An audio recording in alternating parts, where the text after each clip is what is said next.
हलाला मतलब क्या है? ये एक कुप्रथा है मुसलमानों में जो कि इसको खत्म होना चाहिए। हलाला ये कोई प्रथा है, ये तो हलाला खत्म होना चाहिए। धर्म गुरुओं को इसमें आगे आना चाहिए। धर्म गुरुओं को इसमें आगे आना चाहिए। ये हलाला बिल्कुल खत्म हो जाना चाहिए।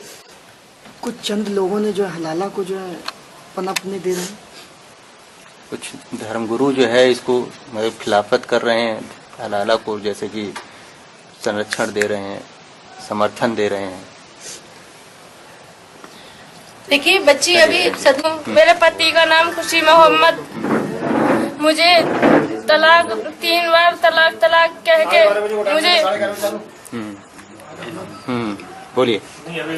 तलाक कह के मुझे। आप ये बताइए, आप टप्पल की रहने वाली हैं कि टप्पल में किस जगह की रहने वाली हैं? आपकी शादी कितने समय हो गए? 4 साल हो गई हमारी शादी को। छोड़ना चाहते हैं, तलाक कहकर छोड़ दिया है बिल्कुल। उससे क्या मानती है 3 तलाक का जो प्रथा चल रही है ये यूँ कहते हैं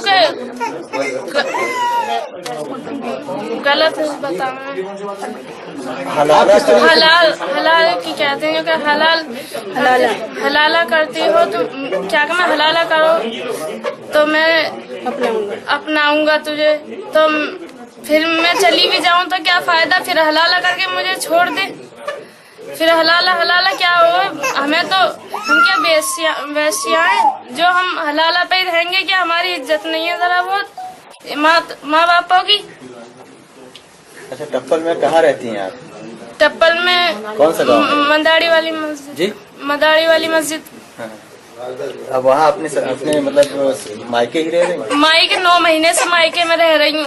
किस बात को लेकर छोड़ दिया था आपके पति ने? पति ने जो कहते पैसों के लालच में, मेरे पापा तो विकलांग हैं, तो पैसों के लालच में उन्होंने मुझे छोड़ दिया और मारपीट करते हैं मेरे साथ बहुत। तो क्या मानती है आपके मजहब में इस तरीके से लगातार होता आ रहा है, ये रुकना चाहिए? रुकना चाहिए बिल्कुल, हलाला बिल्कुल ना होना चाहिए। किन लोगों को जिम्मेदार मानती हैं इसके पीछे? किन लोगों को जिम्मेदार मानती हैं इसके पीछे? मुसलमान धर्म को मानते हैं। हम अपने मुसलमान भाइयों से पूछते हैं कि तुम्हें कुरान की कसम है कि तुम इस हलाल बंद खत्म करवा दो। क्या कहीं कुरान में ऐसा लिखा है कि जो हलाला होना चाहिए? कहाँ पता बच्चों को, ये बात तो हम बताएंगे ना।